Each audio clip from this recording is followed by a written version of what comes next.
채널 SBN 경제모닝 시청자 여러분, 안녕하세요. 8월 첫째 주 방송 시작하겠습니다. 저는 아나운서 엄인빈이고요. 저는 아나운서 김현진입니다. 네, 이번 주도 김종민 선생님 함께 해주셨습니다. 안녕하세요. 안녕하세요. 네, 이번 주 이야기 한번 해봐야 될 텐데요. 정말 폭풍우가 또 몰아쳤습니다. 하락세가 이어지고 있었는데 또 주 초에 더 폭락을 하는 일이 있었습니다. 좀 어떻게 보내셨을까요?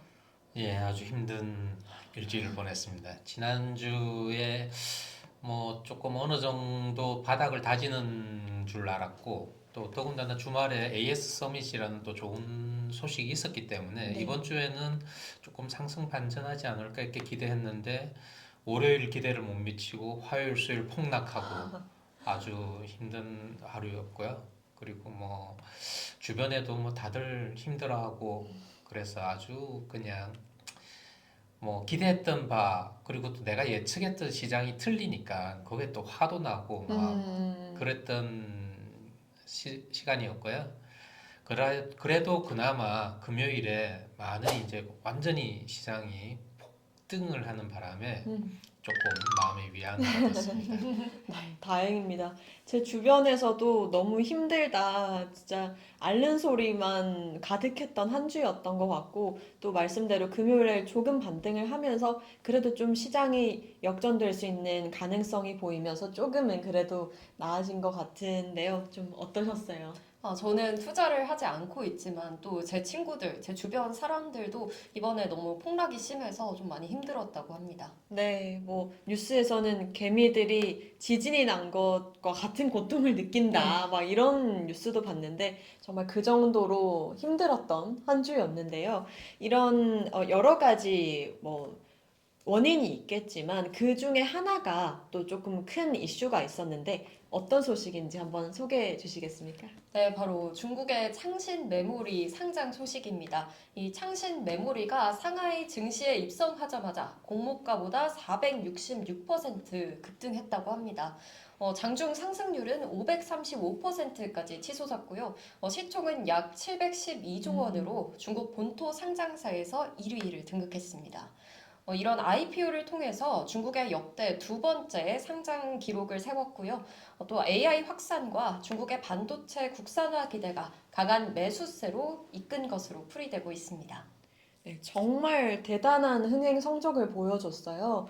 근데 창신 메모리라고 했을 때 조금 기업명이 약간은 저는 생소하거든요. 그래서 조금 궁금합니다. 메모리 제조 업체라고 하면 사실 삼성전자, 하이닉스, 또 마이크론 이렇게 대표 주자라고 생각이 드는데 그러면 이 창신 메모리가 메모리 제조 업체 중에 어느 정도의 점유율을 지금 가지고 있나요? 예, 창신 메모리는 이제 중국에서 메모리 굴기를 위해 가지고 뭐 대대적으로 투자를 해서 시작했던 메모리 칩 회사고요. 전 세계적으로 지금 물량 기준으로 창신 메모리가 한 15% 정도 시장 점유율을 가져가고 있습니다. 그리고 이제 매출액 기준으로 따지면은 한 8% 정도 하기 때문에 물량은 뭐 많이 하긴 하지만 가격적으로 봐서는 조금 저가의 메모리를 많이 생산한다 이렇게 볼 수 있는 기업입니다. 그렇다면 아직까지는 저가인데 마진이 좀 덜 남는 구조라고 볼 수 있는 거죠?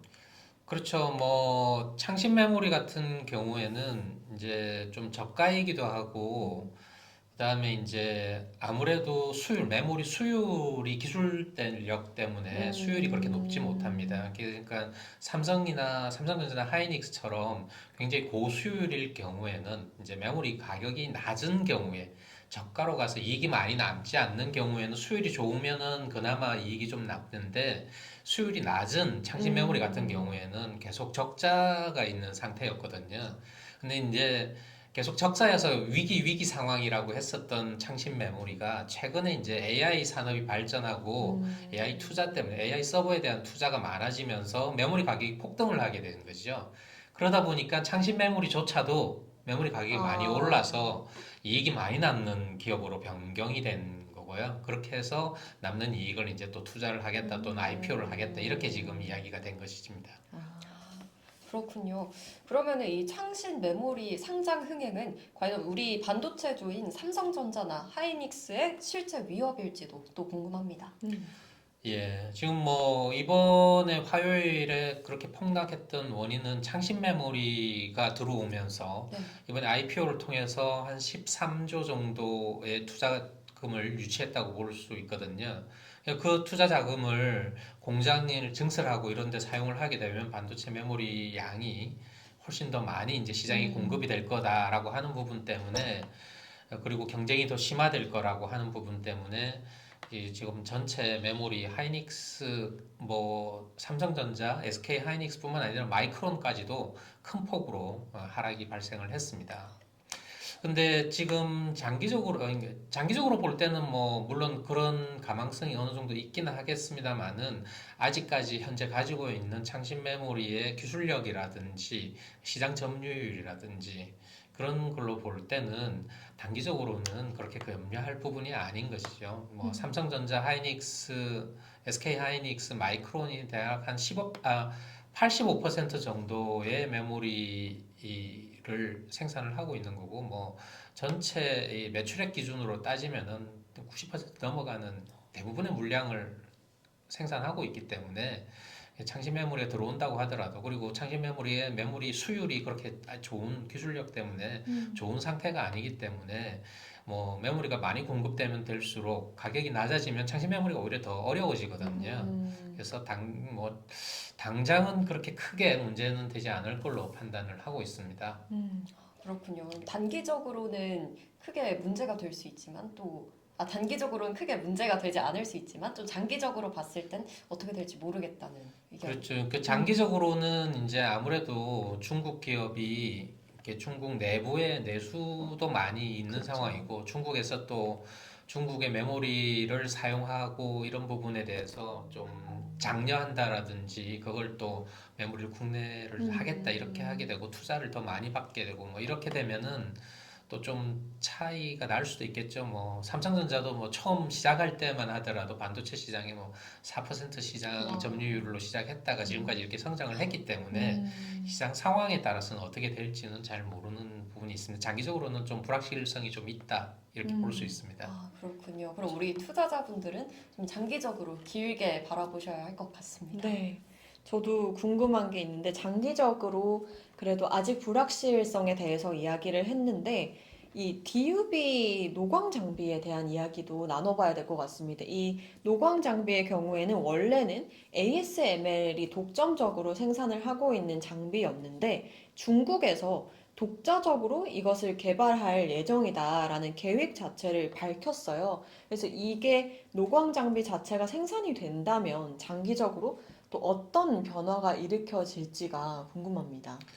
예, 지금까지는 미국의 수출 규제를 통해 가지고 이런 노광 장비, DUV나 EUV 같은 노광 장비는 ASML이 중국으로 수출하지 못하도록 규제를 하고 있었거든요. 그러다 보니까 이제 그 아주 예전에 낙후되는 기술을 사용하는 노광 장비만 사용해서 지금까지는 반도체를 생산을 하다가 중국이 자체적으로 자체 기술로 이런 노광 장비를 이제 개발을 해서 적용하겠다 생산해서 이번에 2026년도에 다섯 대를 창신 메모리랑 이렇게 메모리 회사들한테 제공을 하겠다라고 하고 있고 27년에는 20대를 공급하겠다 이렇게 해가지고 지금 그 창신 메모리뿐만 아니라 창신 메모리 상장 이슈도 있었지만 이런 DUV 노광 장비를 중국이 자체적으로 생산을 한다 이렇게 하는 것 때문에 전체적으로 영향을 더 반도체 시장이 많이 받았습니다. 아, 그렇군요. 그러면은 이 중국산 DUV 장비 양산은 ASML의 독점과 미국의 수출 규제를 무력화할 수 있을까요?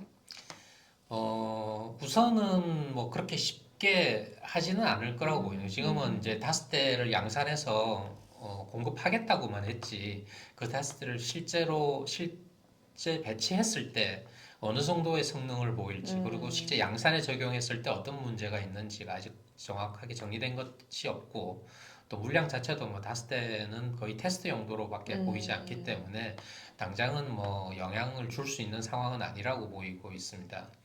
다만 이제 중장기적으로 이걸 기반으로 해서 시작을 해서 계속해서 중국이 여기 투자하고 진행을 해 나간다고 하면 계속 수출 규제를 막아놨던 걸로 인해서 오히려 중국이 자립하게 되는 어, 기본을 제공해 주는 게 아닌가 하는 시장에서의 걱정은 어느 정도 있는 상태입니다. 아, 아직까지는 기술력이 좀 부족하지만 이 노광 장비가 이 올해 5대를 만든다라는 계획을 세웠다고 지금 밝혔는데 그 부분이 어느 정도의 기술력으로 나오는지를 정말 좀 자세히 봐야 되겠다라는 생각이 드네요. 만약에 그게 성공적으로 생산이 된다면 앞으로 장기적으로는 정말 좀 반도체 시장 그리고 투자에 대해서도 좀 정말 고민을 많이 해봐야겠습니다. 예, 근데 아직은 이제 그 중국의 노광장비 기술 수준이 ASML하고는 한 20년 정도 차이가 있다라고 봐야 되거든요. 중국의 노광장비의 DUV 같은 경우는 지금 현재 ASML은 EUV 노광장비를 이제 주로 납품을 하고 있는 상태고요. DUV 노광장비 개발은 ASML에서 20년 전에 개발을 했었거든요. 그렇기 때문에 지금 많은 기술 격차는 아직도 한 20년 정도 있다 이렇게 생각하면 될 것 같습니다. 그래도 이렇게 메모리 생산 능력도 중국이 점점 크고 있고요. 또 글로벌 반도체 경쟁력도 심화되고 있고 이런 미국의 독점과 네. 대중국 수출 규제의 심화가 합쳐지면서 아까 말씀해주신 대로 좀 규제 역설인 것 같아요. 이게 오히려 중국의 좀 기술 자립을 가속화한 것 같습니다.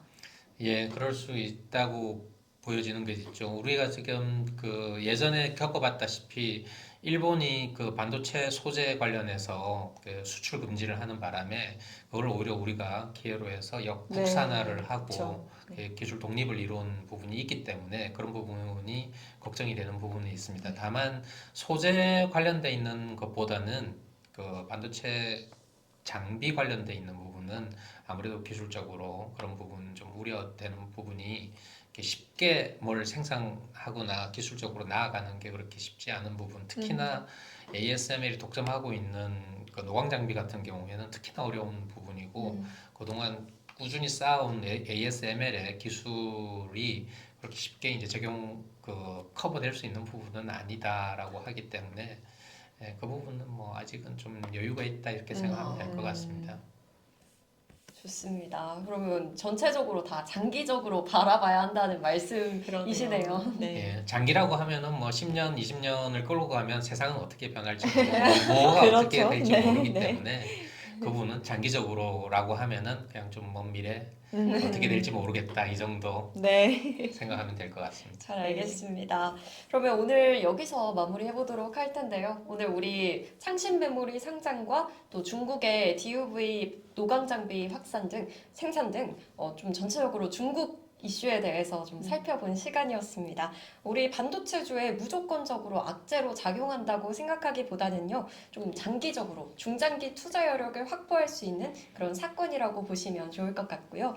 또 국내 기업들은 끊임없이 기술을 혁신하고 또 경쟁 우위를 유지하는 것이 중요해질 전망이라고 생각합니다. 이번 주 경제버니 여기서 마무리하도록 하겠습니다. 고맙습니다. 고맙습니다. 네. 네. 수고 많으셨습니다. 네, 고생하셨습니다. 고생하셨습니다.